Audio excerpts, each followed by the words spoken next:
আসলে মানে তোর সঙ্গে আমার না একটা কথা ছিল, বুঝেছিস?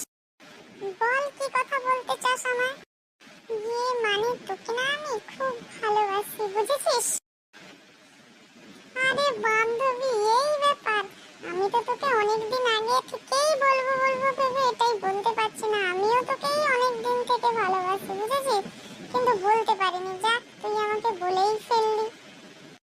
আচ্ছা, তাহলে বল, আমাকে তুই যদি সত্যিই ভালোবাসিস, তুই আমার জন্য কি করতে পারিস? আরে বান্ধবী, আমি তো তোর জন্য সব করতে পারি, বুঝলি?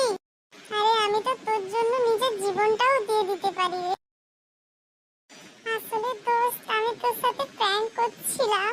আর এটা হলো আমার বয়ফ্রেন্ড। শালা, আমি এই কারণেই বলি বেস্ট ফ্রেন্ডকে কখনোই বিশ্বাস করতে নেই। চল যা, ফোট এখান থেকে।